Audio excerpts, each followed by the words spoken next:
Jalen Knox had been at Wheatstone High for less than an hour when the teacher called him up not to welcome him, but to set a trap. In front of the entire class, Mr. Elridge handed the new black kid a math problem even MIT grads sweat over. Students laughed. Phones came out. This wasn't a lesson, it was a public execution. But as Jalen stared at the board, he didn't back down, because what he wrote next would shatter the room and expose a secret buried for years. Before we deep dive into this interesting story, subscribe to our channel, and tell us where are you watching from. Share in the comments below.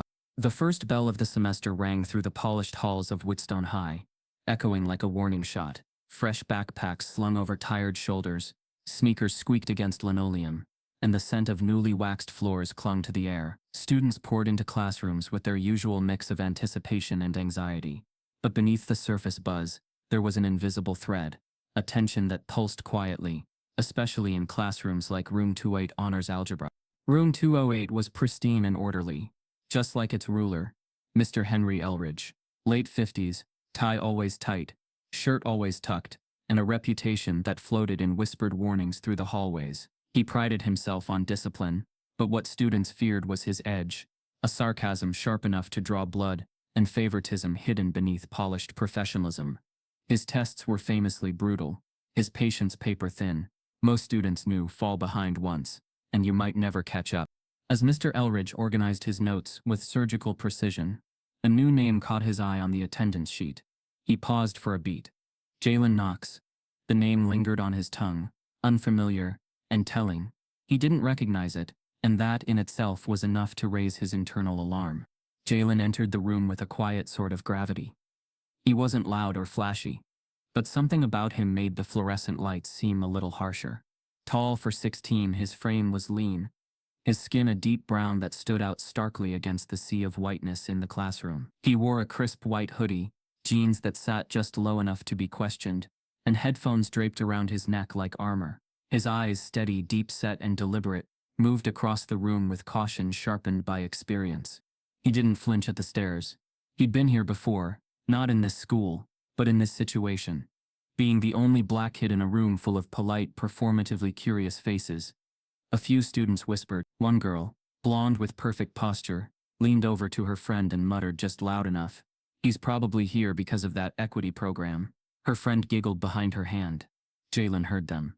He didn't react. Mr. Elridge stepped forward, a smile curling that didn't reach his eyes. "Class," he said, voice crisp and performative. "We have a special guest this semester.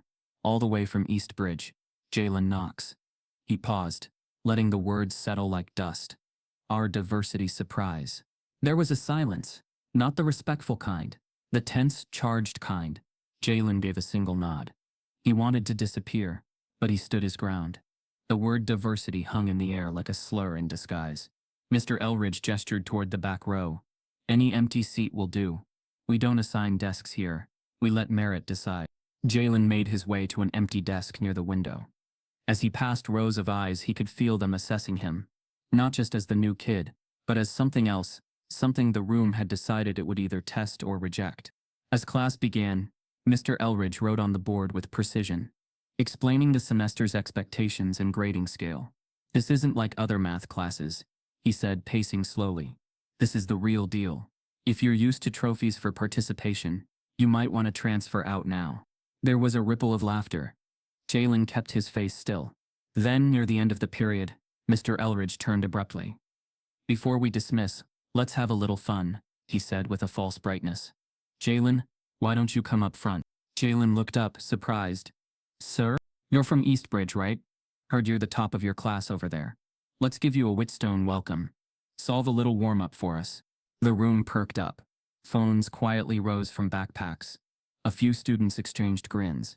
Something about this wasn't sitting right, and Jalen felt it in his bones. But he stood and walked to the board. Mr. Elridge uncapped a red marker, not the usual blue, and wrote a long, dense equation on the board. Jalen's eyes narrowed. It wasn't just complex, it was calculus. Derivatives layered with nested functions. This was way beyond the curriculum. This wasn't a warm-up. This was a setup.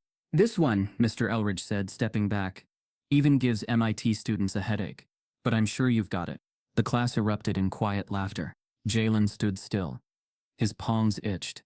He stared at the problem, not because he didn't understand it, but because he knew what this was. A test not of intelligence, but of humiliation. He was supposed to fail, to be laughed at, to be put back in his place. Mr. Elridge crossed his arms, a slight smirk playing at his lips. Jalen could almost hear what he wasn't saying. Let's see if your kind can really handle the big leagues. A slow, heavy silence fell over the room. Every eye was locked on Jalen. Phones recording. Students grinning. Mr. Elridge waiting for the stumble. Jalen took a breath. Mr. Elridge ends the class by calling Jalen to the front and hands him a problem that even MIT grads sweat over. With the entire class watching, Jalen's eyes locked onto the numbers and symbols sprawled across the board. It wasn't the kind of problem you'd find in an honors algebra class. Not even close. It was a beast of calculus, layered with derivatives, logarithmic identities and function limits most juniors hadn't even heard of. To the untrained eye, it looked like another language. To Jalen, it looked like an ambush. Behind him, the room buzzed with the low thrum of expectation. Not that he would solve it, but that he would crumble, that he would confirm what many of them already believed. He didn't belong here. Not in their school. Not in their class. Not at their level. Mr. Elridge leaned against his desk with theatrical patience, arms folded, face unreadable, except for the smug flicker in his eyes. Let's see, he said loud enough for the room to hear, if your community really breeds prodigies. A few gasps floated up like smoke. Some students shifted in their seats. Others grinned, phones subtly tilted toward the board, their fingers already tapping record. It was happening, the viral moment they'd been waiting for. Jalen's throat tightened. His hands trembled slightly, not from fear of the math but from the trap now in full view. This wasn't about education. It was about exposure. Elridge hadn't just handed him a problem. He'd handed him a stage and hoped he'd fall through it.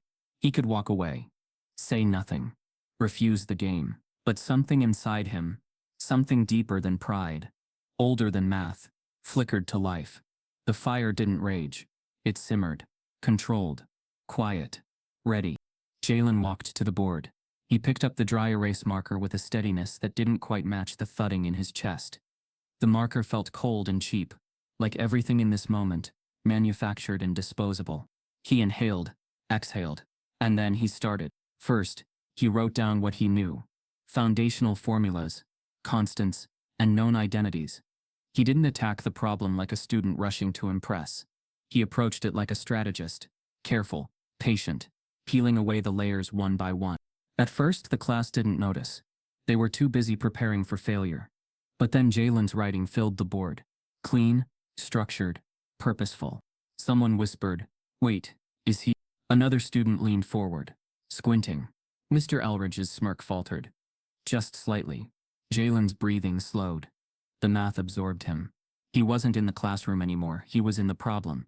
Each line he solved was a step toward dignity, reclaimed. Each erased mistake was a refusal to be defined by someone else's low expectations. In the back row, one student lowered his phone. Another stopped recording altogether. Then a shift. The buzz turned into silence. A heavy, brittle silence. It wasn't just that Jalen was solving the problem. It was that he was doing it with clarity, confidence, elegance. He even corrected a coefficient halfway through with a slight shake of his head, like a musician fixing a missed note mid-performance.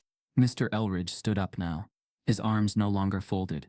He took a single step forward, staring at the board as if he couldn't trust what he was seeing. Jalen wrote the final step. Boxed the answer. And then, in a voice calm and precise, said, "Your constant was off by a factor of 2. The function doesn't stabilize unless you correct it." He set the marker down, turned, and looked directly at Mr. Elridge. The classroom didn't erupt. It didn't clap. It didn't cheer. It froze. Because in that moment, the real weight of what had happened landed like thunder in a quiet field. Jalen hadn't just solved a problem. He'd shattered a wall, the one built invisibly between potential and perception. Mr. Elridge tried to speak, but the words stalled in his throat. A blonde girl in the second row blinked hard, as if seeing Jalen for the first time. The boy who had been giggling earlier now quietly shut his notebook, his eyes downcast. Jalen didn't gloat, didn't smile. He simply walked back to his seat, shoulders straight, heartbeat loud in his ears. The pressure hadn't lifted, not yet, but the atmosphere had changed. It was no longer a room waiting for him to fail. It was a room waiting to understand what it had just witnessed. But before the bell rang, something else happened, something no one saw coming. From the hallway just outside, a sharp, deliberate click was heard, the sound of a cell phone being turned off. Unseen until now, a senior student from the AV club had been filming the entire scene through the sliver of the slightly open classroom door. A student who'd once been failed by Mr. Elridge. A student with a quiet grudge and perfect timing. He had captured everything. The racist remark, the setup, the silence, the solution. And now, he had just uploaded it. Instead of failing, Jalen starts solving the problem. And the room begins to shift from laughter to stunned silence. Jalen's hand moved like a sculptor's, deliberate, smooth, precise. Every line he added to the board wasn't just math. It was resistance, defiance, and reclamation. The black marker left clean trails against the whiteboard, tracing a mind in motion. Around him, the once buzzing room had fallen into an uncanny stillness, as if every breath held its own apology. He barely noticed the cameras now. Phones were everywhere, perched on desks, tucked behind backpacks, hidden in sweater sleeves. One student in the front row, quiet and wide-eyed, had even started live streaming, his thumb hovering over the share button. The video title read, "Teacher tries to expose new black kid, backfires hard." Jalen paused, glanced over his shoulder, and without breaking stride, corrected a miswritten sign with a flick of his wrist. It was subtle, but sharp-eyed students noticed. "Did he just catch his own mistake?" whispered a boy in the back, a whisper that held no mockery now, only awe. Mr. Elridge stood frozen in place. The smugness that had curled his lip earlier was now gone, replaced by a taut, twitching stillness.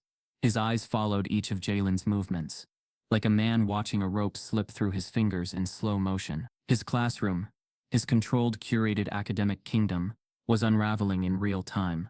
It wasn't just that Jalen was solving a high-level equation. It was how he was doing it, calmly, elegantly, without asking for praise. The kind of brilliance that didn't need validation to prove itself. It just was. Jalen took one last glance at the board. His fingers smudged a minor calculation, not out of error, but instinct. He was perfecting it. His gaze lingered on the final step. He wrote the concluding solution slowly, almost reverently. And then, in a voice clear and unshaken, he turned and said, "You might want to double-check the coefficients." The setup was flawed. Gasps didn't just ripple. They ricocheted. One girl audibly choked on her gum. A boy slapped his palm to his mouth. Another whispered, "Bro just rewrote the whole question." Mr. Elridge's smile returned, but it was hollow, stretched unnaturally like a mask made of wax. He clapped once, then again, a slow, sarcastic rhythm. "Impressive," he said, his tone clipped, almost acidic. "Didn't expect that from someone with your background." The words hung there, heavy, rancid. Jalen didn't respond. He walked back to his seat with a quiet dignity that felt louder than applause. He didn't need their cheers. He had the truth, but he didn't know what he had just ignited. The bell rang, but no one moved. It was as if the entire class forgot how school worked. That periods ended, bells rang, and students left. They just sat there, eyes locked on Jalen, then to Elridge, then back to the board where brilliance still glowed in black ink. Jalen packed up slowly, sensing something had shifted, though he couldn't name it yet. A few students looked at him differently now, not like a curiosity, but like someone who'd just redrawn the lines of what was possible. In the hallway, whispers followed him like shadows. "That's the new kid? He just schooled Elridge. Did you see the look on his face? I heard it was calculus level." That live stream got like 2,000 views already. Unseen by Jalen, the video continued spreading. First through the school's private student group chats, then through public platforms, TikTok, Instagram Reels, Twitter, captioned by strangers who didn't know Jalen but felt what he did. "Teacher tries to humiliate black student. Watch what happens. Whitestone High. This is not okay." Proof that racism lives in math class. By late afternoon, the video hit 100K views. Someone from a major youth activism account reposted it, tagging national education groups. The comments surged. "This is every black student's nightmare. Why is no one talking about this? Who is this kid? Give him a scholarship." Meanwhile, Jalen walked home in silence. He hadn't told his mom yet. He didn't know how to explain it. Not just the math problem, but what lay beneath it. The humiliation baked into a lesson. The way a man in authority dressed cruelty as curriculum. At dinner, Denise Knox, a sharp-eyed woman with the voice of a courtroom in the heart of a battlefield, asked how his first day went. Jalen paused. "Fine," he said almost convincingly. She studied him for a beat longer than usual. But she knew her son. She knew silence often held stories. Later that evening, as Jalen lay in bed scrolling mindlessly through his feed, the video found him. It took a second for his brain to process what he was watching. His own face, his own voice, his own equation. The final line: "You might want to double-check the coefficients." Jalen sat up. He checked the views. Over 400. His heart thudded. Not with pride. Not yet. With disbelief. Then he opened his DM. Hundreds of messages. Students from other schools. Black kids he didn't know. Math tutors. Journalists. Local news reporters. A DM from a blue-check science channel. "We'd love to interview you." He was stunned. He hadn't tried to go viral. He'd just tried to survive. Downstairs, Denise's phone buzzed too. Her best friend had just sent the clip. "Isn't this your Jalen?" She watched it once, then twice. Her face hardened. Not at her son, at the world that kept trying to break him. She knocked on his door. He turned, phone still in hand. "You want to tell me what happened today?" Jalen hesitated, then nodded, and just as he opened his mouth to speak, his phone buzzed again, this time a notification from the school's internal system. Mr. Elridge has issued a formal complaint regarding inappropriate classroom behavior. A meeting with administration has been scheduled for Friday morning. That night, the clip of Jalen solving the problem hits social media, and by morning, it's viral. By sunrise, Jalen's name was trending. He woke to a screen that wouldn't stop lighting up. Texts, mentions, shares, links, memes, even a news alert. It was surreal. His face, wide-eyed, focused, intense, frozen mid-problem, was plastered across TikTok montages, retweeted by celebrities, stitched by activists, but depending on which echo chamber you stood in, Jalen Knox was either a symbol of brilliance or a sign of disrespect. One video caption read, "Young black genius dismantles teacher's trap with pure intellect. This is why representation matters." Another, more cynical, "Student shows up teacher to go viral. This is the problem with Gen Z entitlement." Jalen scrolled slowly. His own name didn't feel like his anymore. It felt like a headline. The comments flooded in faster than he could read. "He's going places. Where can we donate to support this kid? Wait, why was a calculus problem even on the board? This is exactly why schools need equity audits. Nah, this was just disrespect. Teachers deserve better." By noon, 3 different news crews were camped outside Whitstone High, waiting for a statement. Students clung to the windows during second period, recording blurry footage of reporters setting up cameras. Inside, the atmosphere was powder dry and ready for spark. Mr. Elridge didn't show up for class. Instead, a substitute teacher handed out busy work and avoided eye contact with everyone. Jalen sat at his desk, silent. He could feel the energy shift. The looks weren't curious anymore. They were sharp, judgmental, and divided. A few students offered quiet nods of solidarity. Others sneered, and a select few. They stared at him like he'd committed a betrayal. At lunch, the principal's assistant appeared at his table. "Jalen, Mr. Elridge would like to speak with you. Privately, in room 101. Jalen paused.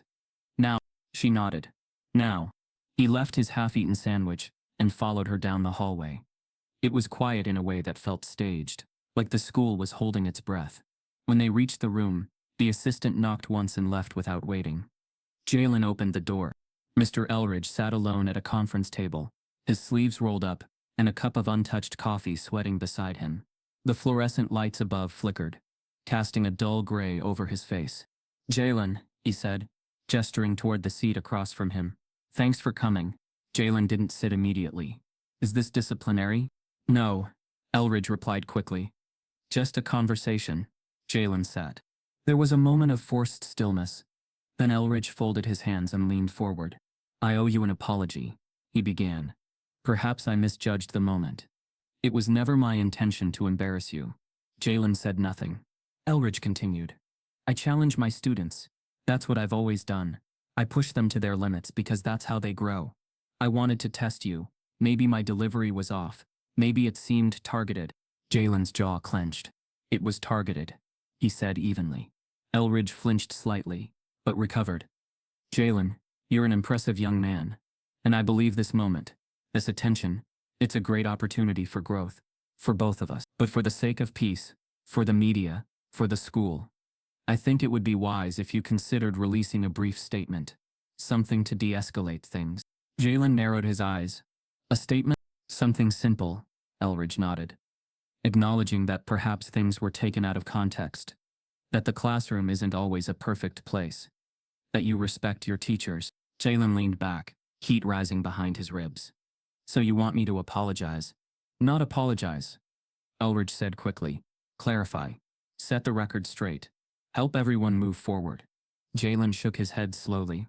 This wasn't a misunderstanding. This was humiliation. You called me out knowing the cameras were rolling. You gave me a problem meant to make me look stupid. I gave you a problem meant to challenge you. Elridge snapped, his tone cracking for the first time. And you succeeded.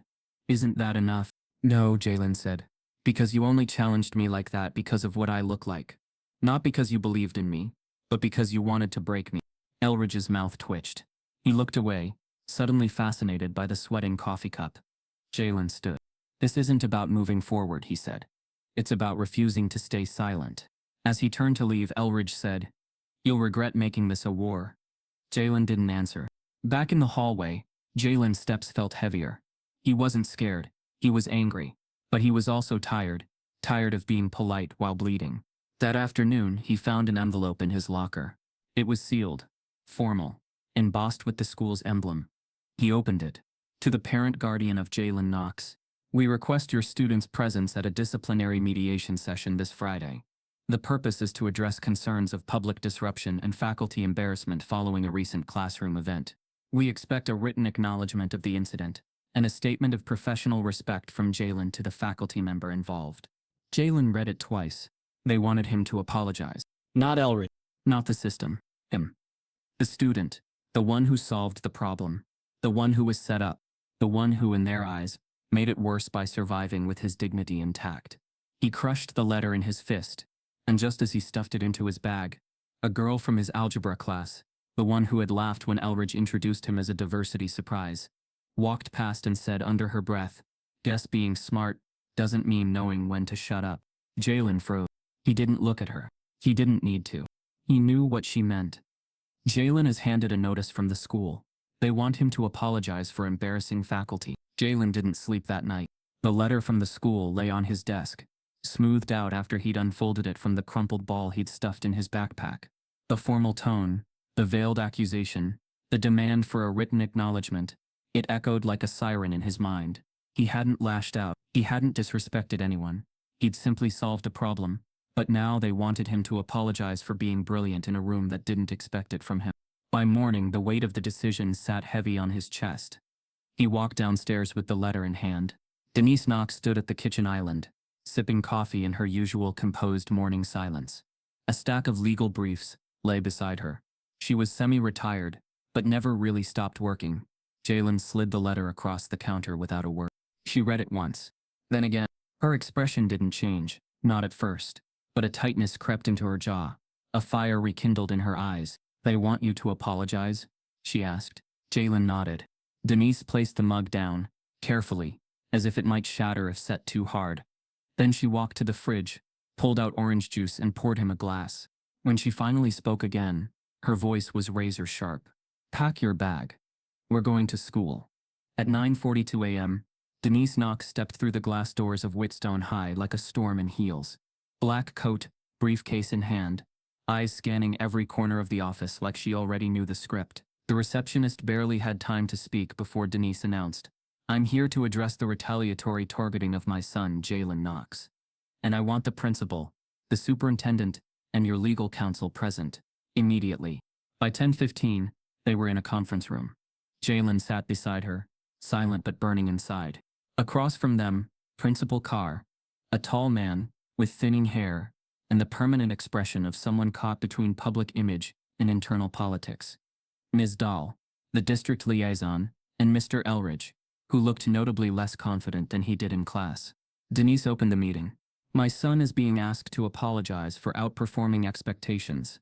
Expectations rooted in racist assumptions. He was baited, singled out, and humiliated in front of his peers. And now you've added insult to injury by making him the scapegoat for your public relations fallout. Elridge cleared his throat. Mrs. Knox, your son disrupted the classroom environment. He escalated a situation that could have been a simple teaching moment. Denise smiled, but it was the kind of smile that left bruises. So let me get this straight. He solved a problem, corrected the teacher, and that is a disruption. There's a decorum. No, she interrupted. There's a bias, a racial one, and you just wrapped it in academic language. Do you give surprise advanced problems to your white students to test their limits? Or was this uniquely tailored to make an example out of the black student in your class? No one answered. Denise leaned forward. I want a formal inquiry into Mr. Elridge's classroom practices, his disciplinary record, and any patterns of discriminatory behavior. And I want a public retraction of this so-called mediation letter. We'll need time to— You have until 3 p.m., she said, standing. After that, I contact the media, the ACLU, and the Department of Education. And just to be clear, I already sent the video to all three. By lunchtime, the front of Whitstone High had transformed. 2 local news vans parked outside. Reporters in long coats with microphones waited by the main entrance. Students stood in clusters, watching as whispers turned into chants. Someone printed signs.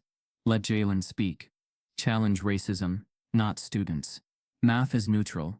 Teachers aren't. Inside, the faculty was rattled. Teachers began choosing sides, some defending Elridge with language like strict but fair and old-school style, while others quietly acknowledged long-standing discomfort with his classroom behavior. A group of younger teachers met after school and drafted a statement of solidarity for Jalen, urging the district to reflect on its cultural competency. Meanwhile, Jalen kept his head down, but the pressure mounted. The hallways felt narrower. Some students whispered encouragement. Others muttered insults when they thought he wasn't listening. One called him the main character with a sneer, a dig disguised as a joke. It wasn't just a viral moment anymore. It was war. Then the twist. At 5:22 p.m., an anonymous Twitter account tagged several journalists and posted a screenshot of an email thread between Whitstone High faculty members. The subject line, "Gifted transfer, watch closely." The emails were damning. One message, from Elridge. New student from Eastbridge. Program pushed him into my class. Let's see if he can swim with the sharks. Thinking of testing him early. Push the limits. Another teacher replied with a laughing emoji. Might be fun to watch. Set the tone early. A third wrote, remember, optics. Be subtle. The internet exploded. Within an hour, the screenshot was verified by a whistleblower teacher. Hashtags flooded Twitter. Elridge. Exposed. Justice for Jalen. Racism in the classroom. News outlets picked it up instantly. The tone shifted from curiosity to outrage. Denise received 3 interview requests before dinner. Jalen sat quietly on the couch, the TV flickering in front of him, but his eyes didn't move. The email proved what he already knew. He had been a target from day one, but seeing it in writing, that pierced deeper than he expected. He turned to his mother. Do I still have to go to school tomorrow? Denise looked at him, voice firm. Yes. Because showing up when they want you gone is the most powerful thing you can do. A hidden email thread between faculty leaks, revealing Elridge targeted Jalen intentionally. The emails were undeniable. By the next morning, screenshots weren't just circulating. They were dissected, downloaded, archived. They were evidence now, not just gossip. Local reporters zoomed in on fonts and timestamps. Legal analysts broke down implications on morning news shows. National voices had joined the conversation. But the most damning of all came in one sentence. Buried halfway through a reply from Mr. Elridge. We'll see how long the gifted ghetto experiment lasts once the real work starts. It was ugly, cruel, unmistakable. Jalen read it once. Then again, he didn't cry. He didn't speak. He simply closed his laptop and sat in the silence of his room, the glow of the screen still painting his face. The words weren't surprising. They were confirmation of what he had already felt in the way Elridge looked at him, spoke to him, and framed his intelligence as anomaly instead of truth. At Wheatstone High, the teacher's lounge became a battlefield. Some staff members sat stiffly, exchanging glances but saying nothing. Others whispered angrily, not about the racism, but about the leak. This is gonna ruin his career, muttered one. He ruined his own career, snapped another. A younger teacher, Miss Carlton, a first-year English instructor, stood in the corner, jaw clenched. She had spoken with Jalen once during orientation and remembered how his analysis of a Maya Angelou quote had outshone every other student. She couldn't stay quiet anymore. "I can't believe you're more upset about the exposure than the content," she said sharply. The room froze. "We're teachers, and a kid was deliberately targeted for humiliation by one of our own. And you're worried about reputations." Mr. Halberd, a senior science teacher, grunted. "You don't understand how this works yet, Carlton. One wrong accusation, and your entire career." "That wasn't an accusation," she cut in. "That was a confession." Outside the walls of the lounge, the damage spread like wildfire. Parents flooded the district office with calls. Some demanded Elridge's immediate termination. Others accused the school board of bowing to woke pressure. The PTA meeting that evening was standing room only, and volatile. One white father shouted, "This is a witch hunt." A black mother fired back, "This is the witch, and we just caught him." At the heart of it all, Jalen just wanted it to stop. He hadn't asked for this spotlight. His talent had become a torch he never asked to carry, lighting paths, yes, but burning bridges behind him. Students approached him in the halls with support, some thanking him, some sharing their own stories of quiet racism, but others silent, smirking, passed by with eyes full of resentment. He became a symbol, and symbols he knew didn't get to rest. That night, over dinner, Denise read through every email with the same focus she'd once used in federal courtrooms. Her fingers drummed the table, her face stayed composed, but her silence said everything. Finally, she looked up. "They're not going to fix this on their own," she said. Jalen didn't answer. She reached for a folder near the table and slid it open. Inside were printed documents, already prepared, legal forms, drafted statements. She wasn't just Jalen's mother anymore. She was his counsel. "I've been calling a few people," she said, her tone flat and deliberate. "Civil rights attorneys, journalists, federal contacts." Jalen blinked. "You're filing?" She nodded. "This isn't just about you. It's about every student who came before you and didn't have proof. Every kid who got called disruptive for asking questions. Every black student whose gifts were viewed as attitude." Jalen looked at the paperwork. Something tightened in his chest. "I just wanted to solve the problem," he said, voice barely above a whisper. Denise reached across the table and put a hand over his. "You did. Now it's their turn to answer for it."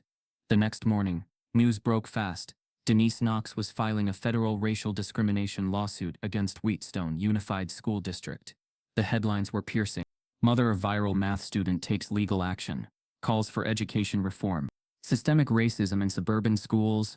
Lawsuit aims to prove it." Federal spotlight falls on Wheatstone, are America's schools, built to fail black students. At the school, panic surged.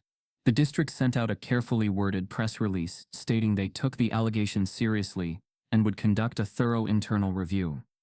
They announced Mr. Elridge had been placed on temporary administrative leave pending investigation. But internally the board was scrambling. They hadn't anticipated a legal counterattack this swift or public. Elridge, meanwhile, was denying everything. He claimed the emails were fabricated, taken out of context, and part of a coordinated smear campaign against his career. He even appeared on a local conservative talk show the following evening. "I've given 30 years of my life to education," he said, adjusting his tie, his voice shaking with rehearsed emotion. "And now I'm being crucified for challenging a student I believed had potential. This isn't about racism, it's about revenge, about cancel culture, about silencing teachers who demand excellence." The host nodded gravely. The damage control had begun. But Elridge didn't know the worst was still ahead. Because what Denise had found, buried inside the metadata of those emails, wasn't just personal bias. It was policy. Attached to one of the threads was a grading matrix circulated internally. A spreadsheet, rows of names, color-coded, and next to each student's name tags like watch for behavior, low expectations, and shockingly, transfer investigate. The pattern wasn't anecdotal. It was algorithmic, and Jalen wasn't the first name marked red. Denise files a federal racial discrimination lawsuit against the school district. The world didn't wait for due process. Within days of the lawsuit filing, Jalen Knox's name wasn't just trending, it was echoing across screens, dinner tables, and primetime panels.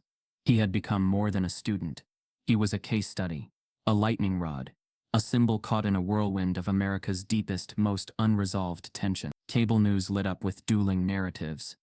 On one network, a stern-faced anchor opened her segment with, "Should students be allowed to humiliate teachers? Where is the line?" Across the screen, headlines crawled, "Disrespect in the classroom," and "Student versus system. Where does discipline end?" Meanwhile, another network aired back-to-back interviews with education advocates who hailed Jalen as a modern-day David facing an institutional Goliath. Civil rights groups praised Denise for taking legal action, calling it a landmark stand against racial gatekeeping in education. But the commentary wasn't all support. A retired principal said on air, "This child is clearly bright, but he also clearly lacks humility. There's a way to be smart without being confrontational." A right-wing commentator posted a viral tweet. "This is what happens when we teach kids that every challenge is oppression. Not everything is racism. Sometimes a teacher is just tough. Get over it." The replies exploded. Respect is earned. Jalen earned it. Elridge didn't. Gifted doesn't mean untouchable. Imagine being this threatened by a teenager with a marker. At school, the noise felt louder than ever, even in silence. Jalen walked through the halls, like a ghost with a camera crew. He felt eyes on him constantly, not curiosity anymore, but judgment. Some students high-fived him, others scoffed when he passed. Teachers who once greeted him now avoided eye contact. His math notebook sat untouched in his bag, collecting dust. He hadn't solved anything in weeks. The isolation cut deeper than the headlines. Even his closest friends grew distant, not out of betrayal but out of fear. Association with Jalen meant being dragged into the fire. One friend texted, "I support you, bro, but my parents told me to lay low till this blows over." It didn't blow over. If anything, it spread wider. And then came the threats. They started as scribbles in his locker. "Not so smart now." Then a folded note. "You ruined a man's life. Hope it was worth it." Then anonymous emails cloaked by fake addresses. "You're everything wrong with kids today. You think you're a hero? You're a virus." Jalen stopped eating lunch in the cafeteria. Stopped raising his hand in class. Stopped sleeping. At home, Denise noticed the shift. His shoulders sagged. His laughter, once rare but bright, disappeared entirely. He stayed up late, staring at glowing screens, not watching anything, just lost inside them. One night, she knocked on his door. He didn't answer. She entered quietly. Jalen sat on the floor, back against the bed, hoodie pulled over his head. His laptop was closed. His eyes were glassy. "I didn't ask for this," he said, his voice hoarse. Denise sat beside him. "No one asks for injustice," she said softly, "but it finds us. And when it does, we choose silence or fight." "I didn't want to be a symbol." "You're not," she said. "You're a son, a student, a human being who did nothing wrong. But this country doesn't wait for permission to make black children into examples." Jalen looked at her. "Then what do I do?" Denise handed him a flyer. It was an invitation, a televised town hall forum on racial bias in schools, nationally broadcast, hosted by a coalition of education leaders and youth activists. They wanted Jalen to speak. He hesitated. "They'll twist everything I say." "Maybe," Denise said. "Or maybe they'll hear you, the real you, not the version filtered through headlines." The next night, under studio lights and surrounded by a live audience of parents, educators and students, Jalen stepped onto the stage. His hands trembled. His voice, at first, cracked. But as he stood behind the podium, something returned, the same calm focus he had in front of that whiteboard. He exhaled and began. "I'm not here because I wanted attention. I'm here because I was given a problem designed to make me fail. Not a math problem, a social one. A trap wrapped in expectation. I solved the math, but I didn't know how to solve what came next." He looked directly into the camera. "I was told to apologize for making a teacher look bad. But what if the truth looks bad? What if telling the truth is what we're punished for?" The audience leaned in, silent. "My skin is not a disruption. My talent is not an attitude. And my presence in a classroom should never be treated like an experiment." His voice broke just slightly on the last sentence. "I didn't embarrass anyone. I did the work. That's what we're taught to do, right?" When he finished, the applause was immediate, not polite, not obligatory, but heavy, emotional, real. That night, the speech aired across the country. It was clipped, shared, quoted, Students wrote his words on protest signs. Activists printed them on shirts. Teachers played it in classrooms. But the next morning, the war escalated. Elridge's new attorney, a polished, sharp-tongued PR-savvy figure named Gerald Phoenix, held a press conference outside the county courthouse. Flanked by flags and microphones, Phoenix spoke smoothly into the cameras. "What we're witnessing is not justice," he said. "It's vengeance. My client was targeted, defamed, and ambushed by a student emboldened by cultural arrogance and an online mob." He continued, "This wasn't about race. It was about respect. And that young man, despite his intelligence, showed none. My client offered mentorship. He got media humiliation in return." The statement lit the media up all over again. Pundits returned to the phrase cultural arrogance. Some condemned it. Others repeated it with concern. One panelist asked, "Is that what we're calling confidence now? Arrogance?" Jalen watched the footage from his phone. His jaw clenched. He looked at his mother, who had already begun drafting their next legal motion. "They're not backing down," he said. "No," Denise replied, eyes sharp. "But neither are we." Elridge's lawyer publicly blames Jalen's cultural arrogance for the fallout. Jalen Knox stood at the edge of his bedroom window, staring at the spray-painted slurs now staining their front fence. The kind of hate you could smell, not just see. His chest felt heavy, not with fear but with the crushing weight of being visible. Ever since the video went viral, he'd become a symbol, a spotlight, and now, a target. His mother, Denise, held the letter she'd found in the mailbox that morning. No return address, just a torn envelope, and 6 chilling words scrawled in red ink. "Your son will not make it." The police came. They took notes, took pictures, and then took nothing. "Not enough evidence to pursue," they said, almost too casually. Jalen watched them leave like they were brushing off graffiti at a park bench, not a hate crime.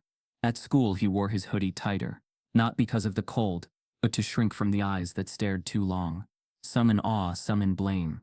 Whispers followed him like shadows. His locker had been opened and emptied twice. No fingerprints, no suspects. But amid the darkness, sparks of light flickered. Letters from kids across the country. "You give me hope." A full-ride scholarship offer from Stanford. A surprise endorsement from a math Olympiad champion. Even a signed message from a famous black actor. "You didn't just solve the problem, kid. You solved the silence." Still, Jalen didn't care for the spotlight. He wanted accountability, not applause. Then one afternoon, as Denise organized files for the lawsuit, her phone buzzed. A voicemail from an unknown number. She pressed play. The voice was low, steady, older. "My name is Malcolm Tyree. I was in Elridge's class years ago. What he did to your son, it wasn't the first time. I've got something you need to hear." Denise froze. The call from Malcolm Tyree came just after midnight. Denise Knox sat at the dining table. Files spread like open wounds. Her laptop screen still glowing with legal briefs and half-drafted press statements. Her phone buzzed again. Malcolm had left another message. This time, his voice cracked. "He didn't just humiliate us, Miss Knox. He buried us, slow, subtle, and permanent. I have the transcripts. I have my graded exams. You need to see what he did." Jalen stood in the hallway, silent. He had heard every word. The next day, Malcolm arrived. He was taller than Jalen expected. Broad-shouldered, tired eyes, but carried himself like someone still walking through fire. Now a sophomore at Howard University, Malcolm clutched a folder so tightly it had creased edges and sweat stains. "He did it to me, in 11th grade. Honors trig," Malcolm said, placing the folder on the table like it held a body. "I aced every test, every single one. But when my transcript printed, a D." Denise flipped through the pages. Hand-graded tests with near-perfect scores. Comments from Elridge scribbled in red. "Seems too confident. Double-check your roots." And on one, "Nice try." "I appealed the grade. Twice," Malcolm said. "Principal ignored it. My counselor said maybe I didn't understand the material after all." Jalen clenched his jaw. "Did you?" "I went to Howard on a full STEM scholarship.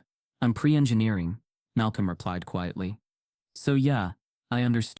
Denise inhaled sharply, her mother's instincts now fused with the fury of a seasoned attorney. "He turned your excellence into a flaw. He made sure the system gaslit me," Malcolm said, voice low. "I nearly gave up college. I thought maybe I was arrogant. Maybe I deserved it." Jalen's heart sank, not just for Malcolm, but for how familiar the story felt. Like looking into a cracked mirror. Elridge hadn't just tried to humiliate him. He'd rehearsed it for years. Denise issued a statement that evening.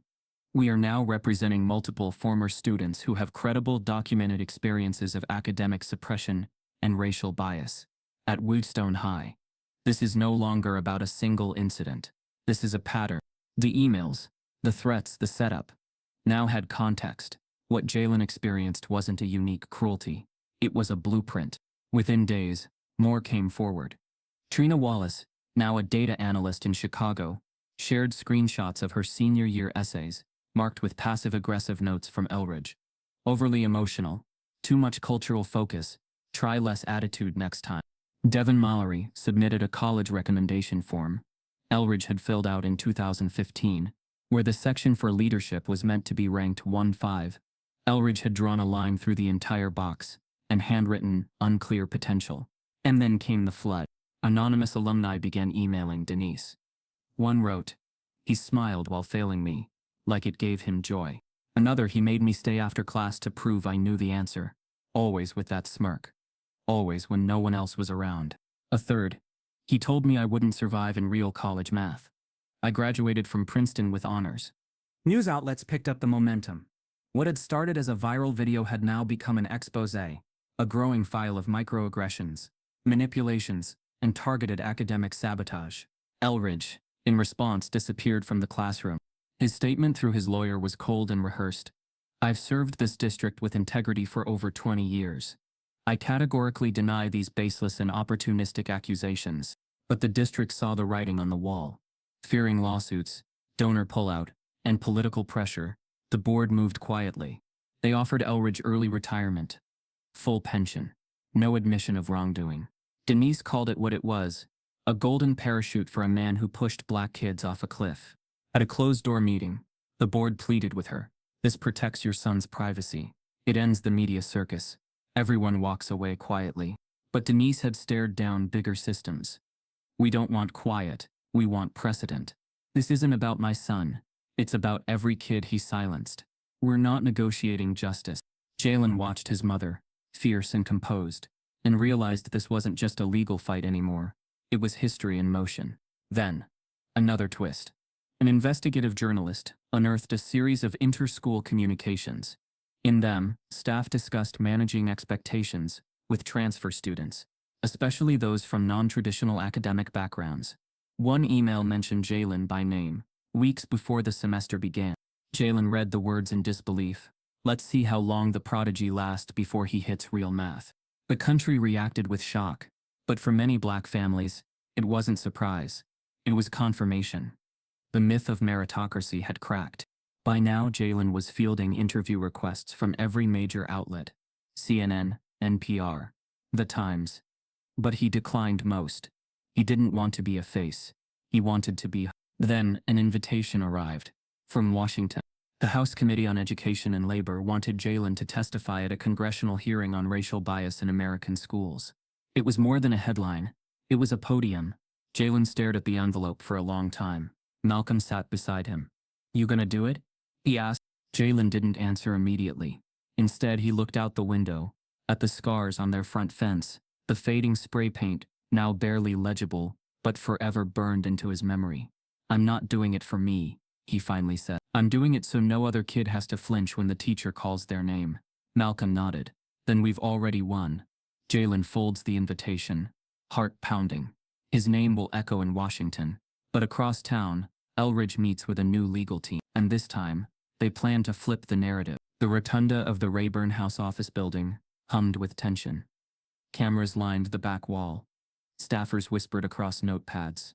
Journalists checked their angles. And in the center of it all, under an unforgiving spotlight, sat Jalen Knox, 17 years old, dressed in a pressed gray suit that felt too heavy for his narrow shoulders, but perfectly fit for the weight he carried. He sat behind the long oak table, his hands clasped, his prepared statement folded in front of him. Denise sat just behind him, stone still, eyes locked on her son. Across from Jalen, a line of lawmakers, Democrats and Republicans, shuffled their papers and adjusted microphones. The chairwoman of the Education and Labor Committee, Congresswoman Morales, leaned into her mic. "Mr. Knox, You may begin. Jalen took a breath. It caught in his throat for a moment. Not from nerves, but from the ghosts of every classroom he'd ever walked into. Every smirk he'd ever endured. Every question asked with disbelief instead of curiosity. He opened his mouth. His voice was low but clear. My name is Jalen Knox. I'm a student from Whitstone High School. I'm here today not because I wanted to be. I'm here because I had no other choice. The room fell into silence. Jalen continued, his words steady, not memorized but lived. I was placed in the front of a classroom as a performance. My intelligence was questioned, my background mocked, and a problem designed to humiliate me was delivered with a smile. But what happened next wasn't about math, it was about dignity. He lifted his eyes to meet theirs. I solved it. Not because I wanted to prove something, but because I had to. Because when you're black and gifted, you're not allowed to be ordinary. You're expected to either fail or perform on command. Gasps echoed softly from the audience. Jalen leaned in slightly. What my teacher did wasn't just about me. I've since learned he had a history, a pattern. Students failed under him, not because they lacked intelligence, but because they had the wrong skin tone. He unfolded a document from the folder. These are the records of former students.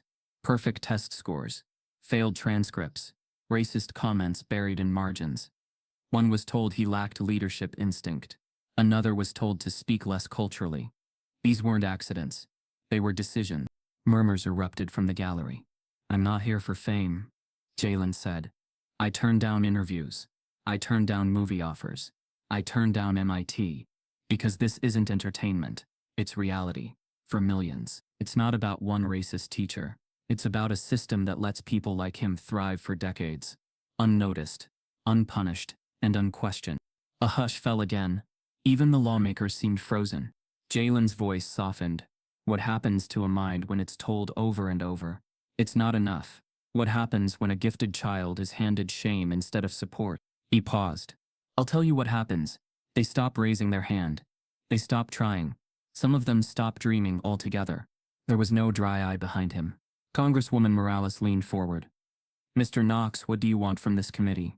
Jalen looked directly at her. I want the silence to stop. I want policies that track racial disparities in grading and referrals. I want training that actually trains.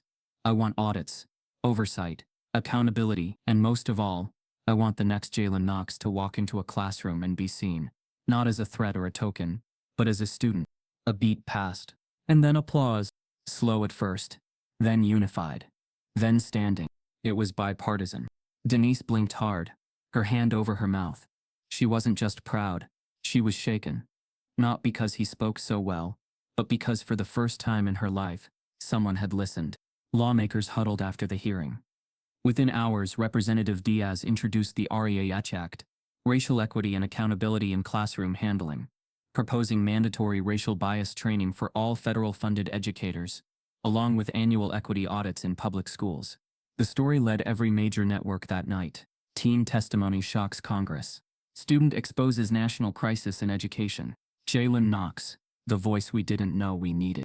But as Washington roared, Wheatstone grew quiet. Too quiet. Elridge had reemerged. Not in apology, but in strategy. From the shadows, his new legal team prepared a lawsuit. Defamation, professional sabotage, emotional distress. They crafted a narrative. Elridge, the misunderstood veteran teacher, a man crushed by cancel culture, targeted by a student, looking for fame. They gathered former colleagues who were willing to testify. Some wrote character statements. Others whispered to media that Jalen had always seemed too smug. The district didn't stop them. The board feared another scandal, and privately hoped a legal war would silence everyone into retreat. And then it happened. Late one evening, as Denise reviewed court notices at the kitchen counter, her email pinged. The subject line read, "You need to see this." There was no message body, just a file attachment labeled Elridge practice footage. She clicked. The screen flickered, then showed grainy footage from a dusty faculty lounge. A security camera's timestamp rolled in the corner. In the center of the frame, Mr. Elridge, standing before a whiteboard, practicing a math problem. The same problem. The same impossible, calculus-level trap he had handed Jalen weeks ago. But then came the twist. As he wrote out the steps, he chuckled. Another teacher, off-screen but audible, said, "Isn't that a little much for algebra?" Elridge smirked. Exactly. Let's see if the kid folds under pressure. I want to see if he's actually gifted, or just another transfer kid who got lucky in a soft district. The off-screen voice responded. You know this could backfire, right? Elridge shrugged. Then I'll play it like it was a teaching moment. Either way, we win. If he chokes, it's validation. If he surprises us, we still get the views. He laughed again. Denise froze. Every inch of this story, every denial, every twisted headline, had just been unraveled in 62 seconds of video. Denise hits play again, this time recording the footage with her phone. She doesn't call her lawyer first. She doesn't call the media. She calls the Department of Justice. The video hit the internet just after sunrise. It was first posted anonymously on a small education reform blog. Then it caught fire, shared by activists, retweeted by influencers, and clipped on national morning shows before noon. Within hours, it reached over 10 million views. But this wasn't just another viral clip. This was a confession. Mr. Elridge, alone in the Whitstone faculty lounge, smirking in front of a whiteboard, his voice low but clear, his tone almost gleeful. Let's see if the kid folds under pressure. He traced the outline of the equation, the same one he had handed Jalen weeks ago. The problem he'd claimed was a spontaneous challenge. But the footage showed otherwise. This wasn't off-the-cuff pedagogy. It was a calculated ambush. And worse, it was entertainment. If he chokes, it's validation, Elridge said. If he surprises us, we still get the views. The laughter, the intent, the cruelty dressed in confidence. Every second of it peeled back the mask he'd worn for decades. By noon, media outlets had dubbed it the whitest stone tape. And this time, no spin could cover it up. Protests erupted again. But they weren't just outside the school. They lined government buildings, flooded school board offices, and swept across campuses nationwide. Teachers held silent walkouts, students staged sit-ins, holding signs that read, "We're not experiments, and bias isn't rigor." The backlash was swift. By 3 p.m., the Wheatstone School District issued a statement. We are appalled and disheartened by the content of this footage. Effective immediately, Mr. Elridge is terminated from all roles and privileges. But Denise wasn't satisfied. That evening, she and Jalen walked into the federal courthouse, where the Department of Justice had already begun reviewing the footage. The janitor who leaked the video, a black father of two, submitted a sworn affidavit. He had overheard the conversation weeks earlier, suspected something was wrong, and had quietly backed up the security feed before it could be erased. Justice isn't just about punishment, Denise told reporters. It's about exposure. If systems protect men like Elridge, then the system is guilty too. The next day, federal charges were filed. Conspiracy to commit educational malpractice, racial discrimination under Title VI, and hate crime enhancements due to intent and public funding. Elridge was arrested outside his home, handcuffed not as a teacher but as a perpetrator. The country watched it unfold live. Jalen didn't watch the news that day. He sat in his room, lights off, reading a letter that had just arrived, a thick cream-colored envelope, stamped with gold ink, Massachusetts Institute of Technology. Inside was more than an acceptance letter. It was an offer for early admission, full tuition, priority housing, a research grant to develop equity-based AI tools for classrooms. Denise stood in the doorway, watching him silently. You earned it, she said softly. Jalen looked up, eyes unreadable. I know. But something tugged at him. A gnawing disquiet that the victory felt incomplete. He had survived the fire, but others were still burning. That week, as the dust settled around Elridge's arrest, more heads began to roll. 3 district administrators were dismissed after an internal audit revealed years of ignored complaints. 1 board member was found to have altered disciplinary data to bury racial disparities. A guidance counselor who had once called Jalen too intense for Ivy League culture resigned without comment. The dominoes didn't stop. Other schools began opening their own investigations. National teacher unions called for independent equity commissions. State education departments introduced new transparency measures. Jalen had not only exposed a teacher, he had peeled the lid off an entire system. And yet, amid the flood of justice, one voice stayed quiet. Jalen's. Until one evening, at a community event honoring his bravery, he took the stage.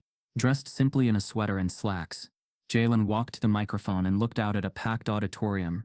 The applause was deafening. But when it faded, his voice was quiet. I've been thinking about the future, he began. About what happens now. People leaned in. I got into MIT. Cheers. Claps. Shouts of "you deserve it."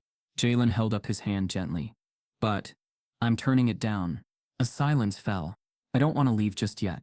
I don't want to study theory while kids like me are still drowning in classrooms built to erase them. He paused, choosing his words with the weight of someone who knew the world was listening. I want to build something different. Murmurs echoed through the hall. I'm starting a mentorship program for Black students, for all students who've been overlooked, underestimated, or misjudged. We're calling it "The Problem Doesn't Lie in Us," and I'm going to teach, right here, in this city. Gasps. Some applauded immediately. Others just sat stunned. Denise blinked rapidly. This wasn't what she expected. But as Jalen locked eyes with her, she understood. He wasn't abandoning brilliance. He was redefining it. Afterward, a reporter asked him, "Why walk away from the world's top school?" Jalen smiled. "Because maybe the top doesn't need me as much as the bottom does." As the applause faded, a reporter approached Denise with a trembling phone. "You should see this," she said. On screen was a leaked video, a school board member caught in a backroom meeting, saying, "I told Elridge not to get caught, but he got sloppy." The auditorium was still echoing with applause when the reporter slipped Denise the phone. "You should see this," she said, her voice trembling. On the screen, grainy footage showed a dimly lit room, a back office, somewhere deep within the Whitstone School District building.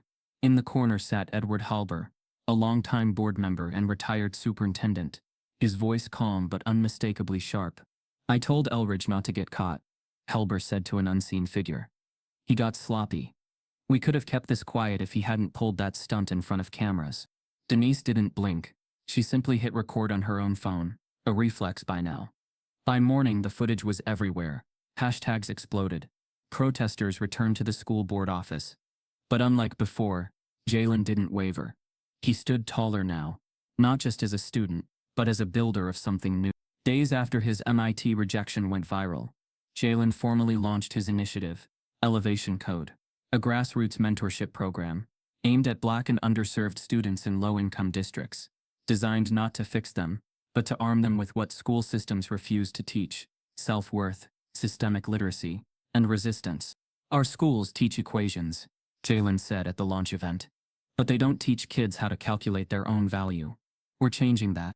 The logo was simple, a broken chalk line reshaped into a crown, his slogan, "We are the answer." Denise joined as co-founder, her role constructing the legal and policy wing, helping families file grievances, and pushing districts for transparency through public records demands. She called it the Justice Syllabus. Together they traveled from city to city, Baton Rouge, Detroit, Baltimore, holding workshops, empowering students, hosting listening circles with teachers of color, and teaching parents how to decode the coded language of institutional racism. In a middle school gym in Newark, a boy named Rashad raised his hand during a workshop. "What if they don't see us even when we're loud?" he asked. Jalen knelt in front of him, eyes level. "Then we build something so loud it can't be ignored." But resistance brewed quickly. A month into the program's rise, a group emerged online, Educators for Academic Freedom. At first, they claimed neutrality. They said Jalen's movement was divisive, anti-teacher, ideologically dangerous. Their language evolved quickly. Reverse discrimination, weaponized victimhood, academic warfare. Anonymous blogs surfaced, claiming Jalen was trying to dismantle rigor in education. Some said he was pushing a political agenda. Others questioned whether he ever solved the equation at all, despite the footage proving otherwise. The narrative had flipped, not through truth, but volume. In rural school districts, workshops were canceled last minute due to safety concerns. Denise's legal training seminars were protested by angry crowds waving signs, "Stop shaming white teachers." Elridge's former supporters became louder. They rebranded him as a martyr of cancel culture, a once beloved educator ruined by social media mobs. One pundit called him the face of the silent majority in education. Despite the backlash, Elevation Code grew. By month 3, it had chapters in 12 cities. By month 5, students were reporting shifts, increased confidence, stronger GPAs, parents speaking up at board meetings, teachers asking for training on their own. Jalen was invited to speak at Harvard's Graduate School of Education. In his speech, he said, "This isn't about blame, it's about systems. Racism in education doesn't always scream. Sometimes it smiles. Sometimes it grades in red pen. And sometimes it says, "You're not quite Ivy material," while handing you a detention slip. The applause was thunderous, but the attacks got personal. An anonymous campaign began circulating rumors that Denise had once falsified legal documents. A claim quickly debunked, but damaging nonetheless. Death threats resumed. One elevation code office was vandalized with the word "indoctrinators." Jalen refused to back down. "They can lie louder," he said in an interview. "We'll just work harder." Then came another twist. A whistleblower, a former administrative aide from Wheatstone, contacted Denise privately. "I have something," she said. "I don't know how deep it goes, but it's not just Elridge. It's the whole board." She passed them a flash drive. Inside was a video, clearer than the last. Halber again, in a planning meeting with 3 other board members. They were discussing damage control just days before Elridge's ambush. One voice said, "We'll bury the past complaints. If the media asks, say it was a personnel issue." Another added, "Get Elridge to retire early if this goes south. He'll take the hit and protect the district." Then Halber again, "If this kid pushes too hard, we flip the story. Make it about respect for authority. They'll eat it up." It was a bombshell. The footage proved systemic cover-up, coordinated sabotage, and malicious spin, all designed to discredit a black student who dared to be excellent. Denise called a press conference. Holding up the flash drive, she declared, "This isn't just a teacher's mistake. It's a systems design. It's time for full federal oversight. We are filing a civil RICO case for organized educational suppression based on race." The crowd erupted. Jalen stood beside her, not just as a victim or activist, but as a strategist. The fight had changed. It wasn't about clearing a name anymore. It was about changing the game. As the press cameras flash, a breaking news alert flashes across the screen. A second video has leaked. This time it shows Halber handing an envelope to an unknown figure, and the voice is chillingly familiar. The second video detonated across every screen in the country like a cultural earthquake. This time the footage was clearer, almost too clear, as if someone had known it would matter later. The setting was dim but not hidden. A district boardroom. Halber sat in the center, his tie loosened, sweat glistening under the cheap fluorescent lights. Across from him was a man in a dark coat, face mostly turned away from the camera. And then it happened. Halber reached into his briefcase and slid a thick envelope across the table. "Make it go away," he said. "Delete the flagged entries. Bury the files marked for race bias tracking. Protect senior staff at all costs." The voice that responded was unmistakable, calm, dismissive, and alarmingly familiar. "I'll make sure the data never sees sunlight. Jalen Knox won't be a hero. He'll be a footnote." The country froze. The voice belonged to Marvin Keller, the district's chief of data integrity, a man who had once stood at press podiums defending their commitment to equity analytics and cultural responsiveness. It was betrayal layered with irony. Within hours, federal agents swarmed the district office.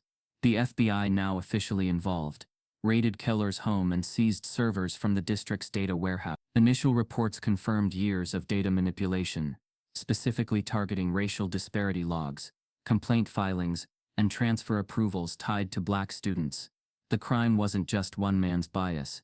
It was institutional sterilization, a quiet clinical erasure of truth, and Jalen had exposed it. The country reeled.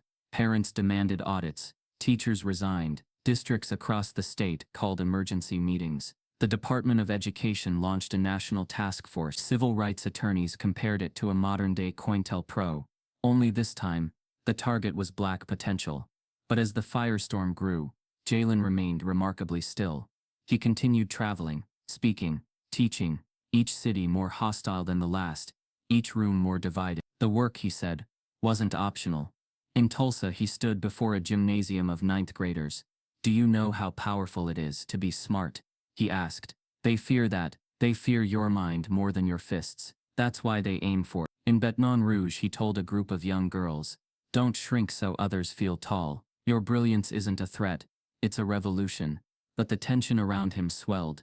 Denise was first to notice the men in trucks outside their hotel. They parked 2 blocks away. No signs, no just idling engines and sunglasses. Then came the emails. One read, "Keep pushing and your son won't walk again." Another, "You've awakened something you can't control." Jalen received a package with no return address. Inside was a shattered calculator, and a note that read, "No more equations." Local police were called, But again the response was thin. It's not enough to prove intent, one officer said with a shrug. Denise doubled security, hired private protection. But even then the fear was constant, not just of death, but of erasure. They don't want to kill you, she told Jalen quietly one night in a motel room. They want to make people stop listening to you. Still, Jalen pressed forward. He refused to be caged by fear. Let them threaten.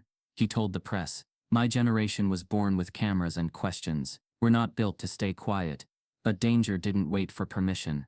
At a rally in Missouri, Elevation Code held its largest student gathering yet. Over 2,000 students, teachers and activists. The auditorium pulsed with energy. Signs waved.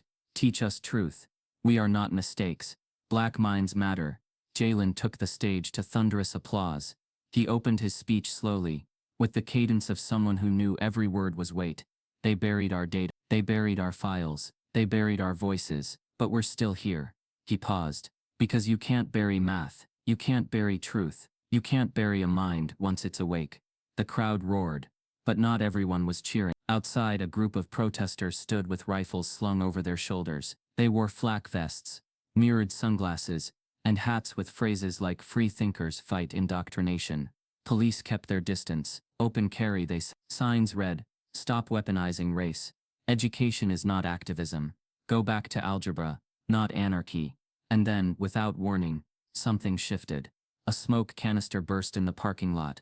White mist spewing across the crowd. Screams, panic, people run, officers radioing in, but not approaching. Inside, Jalen was rushed off stage by security. But near the back exit, someone broke through, shouting, lunging, not with a weapon, but with rage. "You're ruining schools." Jalen turned just in time to feel the shot. His shoulder hit the concrete hard, his vision blurred, but he didn't black out, not completely. Denise's voice rang somewhere nearby, sharp and terrified. "Jalen."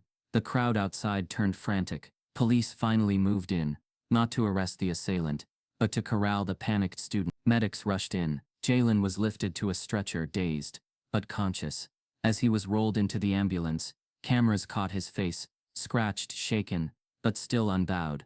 A reporter yelled through the chaos, "Jalen, do you regret pushing this far?" He turned, wincing in pain, and whispered just loud enough, "No, because they showed us the truth. The system isn't broken. It was built this way." As Jalen lies in the hospital bed that night, his phone buzzes with a new message. It's from an anonymous number. Just 3 words. "We're not done." The video of Jalen hitting the pavement looped endlessly across every platform, not as a headline, but as a moment that made America stop breathing. It wasn't just a shot, it was a statement, aimed at every child who dared to be brilliant in the face of quiet hate. The footage showed his body folding against concrete, the blood on his shirt, the way his fingers twitched as medics lifted him. It showed fear, it showed fragility, but it also showed something else, defiant. Jalen didn't scream. He didn't flinch. Even as his vision blurred and the noise blurred with it, he whispered one sentence to the EMT. "Tell them I'm not done." The country erupted. Teachers walked out in Los Angeles, Chicago, Atlanta. Thousands marched with signs, "Protect Black students. Silence is violence in education. We teach truth or we teach nothing." Memorial-style vigils appeared outside schools, chalk outlines drawn on sidewalks, not of bodies but of blackboards. Red paint dripped down simulated lesson plans, as students wrote names, theirs, and the names of those who never got to speak. Jalen spent 5 days in the ICU. Concussion, dislocated shoulder, fractured cheekbone. He drifted in and out of sleep as Denise sat by his bed, fingers curled around legal pads and prayer beads. "You don't have to go back out there," she whispered one night. Jalen, eyes closed, answered hoarsely, "That's exactly why I have to." When he was stable enough to speak, the hospital held a press briefing. Cameras waited like vultures, unsure if he would emerge as a victim, or something more. Jalen sat upright, face bruised but spirit whole. The room stilled. "I was attacked," he said plainly, "but I'm still standing. That's more than most get." He paused. "They tried to scare us back into silence. But you don't bleed on the blackboard unless the lesson is working." The clip went viral again, not because of what happened to Jalen, but what Jalen did with it. Support flooded in. Civil rights leaders called him the new face of educational justice. Celebrities posted photos holding Elevation Code materials. Teachers from rural towns and inner-city schools alike shared stories of their own. of whispered racism, of biased grading, of broken students they could no longer save. Then came the Hollywood offers. 3 studios sent formal bids for his life story. One producer offered 7 figures. Another said Denzel was very interested. Jalen's answer was immediate. No. He held a press conference from his hospital room. This isn't entertainment, he said. This isn't a script. This is real. And it's happening to kids who don't have cameras watching. They won't get Netflix deals. They'll just disappear. A silence followed. Then, an invitation. From the White House. The president wanted him to speak at a nationally televised summit on educational equity. No scripts. No limits. Just Jalen and a microphone. Denise hesitated. They might use you. I'll use them first, Jalen replied. When the day arrived, the East Room was packed. Cabinet officials, education leaders, senators, teachers, parents and students filled every chair. The president introduced him simply. This young man reminded the nation of something we forgot, that brilliance comes in every color. Jalen stepped to the podium slowly. He still walked with a limp. He wore a black suit. No tie. Just a lapel pin shaped like a broken pencil. He looked out across the room. I was never supposed to be here, he began. Not because I wasn't smart enough, but because systems were designed to convince me I wasn't. A hush fell. They told us to be quiet, be humble, be grateful, but never brilliant, never loud, never proud. They told us excellence had a tone, and it didn't sound like us. He took a breath. When I solved that math problem, I didn't know it would explode. I just didn't want to be humiliated. But I learned something since. They weren't scared of my answer. They were scared I had one. The crowd listened like their lives depended on it. This isn't about one teacher, or one protest, or one school. It's about what we teach kids when we pretend racism is a relic instead of a curriculum. A few gasps, some tears. I was hospitalized for using my mind. Let that sink in. Not for fighting, not for shouting, not for stealing, for solving an equation. He looked directly into the camera. I want every child watching this to hear me. You are not the problem. You are the proof. The applause shook the walls, but Jalen wasn't finished. He reached into his coat pocket. I got a letter in the hospital. From a boy in North Carolina. His name is Marcus. He unfolded the paper, his fingers trembling slightly. I'd like to read it now. With his permission. He looked at the audience. He said, I saw what happened to you. I saw you fall. I saw you bleed. But you got back up. And because of that, I didn't drop out.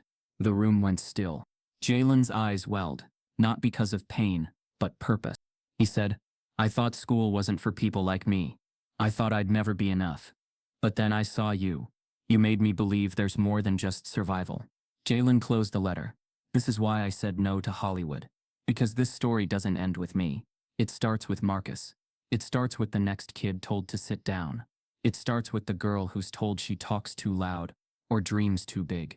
We don't need another movie. He raised his voice, steady and sharp. We need a movement. In the back row, unnoticed by cameras, a student stands up silently. A young black boy, no older than 10, wipes his eyes and whispers to his teacher, one day I'm gonna teach too. The banner outside Wheatstone High read, Welcome home, Jalen Knox. It hung above the main entrance, the same doors he once walked through in silence, head down, weighted by doubt. Now those same doors opened to applause, news cameras, and a hallway filled with students who had never met him, but knew his name like scripture. Jalen stepped inside slowly. The walls had been repainted. The trophy cases were updated. There were new posters about equity and inclusion. But the echoes remained, invisible fingerprints from a past that never truly left. He walked the halls alone for a moment, passing room 312, Mr. Elridge's old classroom. The door was closed now, locked indefinitely. Through the window he could still see the whiteboard. For a second he remembered the impossible equation, the choking silence, the weight of 1,000 stares. But that moment no longer hurt. It had become origin. In the auditorium, chairs filled quickly. Former classmates now in college or starting careers sat beside current students, teachers and district officials. Some clutched tissues, others gripped notebooks, ready to capture every word. At the back stood a new principal, the first black woman to ever hold the role at Wheatstone. Beside her, Denise watched quietly, hands folded, eyes steady. She had seen every battle, every scar, every step. When Jalen took the stage, the lights dimmed, but no one blinked. He stood tall behind the podium, dressed in a simple charcoal suit, no tie, just the crown pin from elevation code glinting under the lights. This is the room where it started. Silence. Right here, right in front of this board. I was challenged, not to grow, but to break. He paused. They gave me a problem designed to shame me. They turned a lesson into a weapon, and they called it rigor. Murmurs of acknowledgement rose from the crowd, the kind that came from people who had felt it too, but never had the words. But this isn't a speech about revenge, Jalen continued. It's about return. He looked out at the audience, his classmates, his old teachers, some of whom had once stayed silent. I come back not as a victim, but as a voice. I come back not because I owe this place anything, but because I owe the next student everything. His tone sharpened. I want to believe this place has changed, that the system is changing. But here's the truth. Change doesn't happen because someone claps for you. It happens because someone fights for you when it's inconvenient. Heads nodded. Tears welled. Jalen stepped out from behind the podium. You don't measure a school's greatness by its test scores. You measure it by how it protects its most vulnerable, by how it nurtures its misfits, by whether or not a black student can walk into algebra and be seen as a mind, not a message. There was a long pause. Then, he delivered the line that would echo across the country. So don't just clap for me. He let the silence breathe. Change. The system. The auditorium erupted. Not in polite applause, but in roaring affirmation. A standing ovation. Classmates stood with hands over mouths, some sobbing. Teachers wept openly. Cameras flashed. Jalen didn't smile. He just nodded once. A silent vow. By the end of the week, footage of his return speech had spread to every major news outlet. It was featured on Sunday shows, education panels, and op-eds. But what happened next changed everything. The Department of Education announced that the story of Jalen Knox, a digital curriculum module focused on systemic racism, academic bias, and resilience, would be integrated into public high schools across the country, complete with primary documents, archived footage, and reflective writing prompts. It became mandatory in over 40 classrooms. Debated the ethics of teaching under pressure. Students wrote essays about invisible expectations. Parents began asking new questions during school board meetings. Jalen had become more than a story. He had become a standard, and yet he remained grounded. He returned to elevation code. He continued mentoring. He met with state leaders to draft legislation focused on equitable grading. He helped create scholarships for black students pursuing education degrees. Because, as he once said, we need more of us on the other side of the desk. Denise kept building the legal branch. By year's end, her Justice Syllabus initiative had helped over 300 families file official complaints, many of which led to major reforms. And Elridge? He remained in federal prison, sentenced for data manipulation, educational malpractice, and hate crime charges.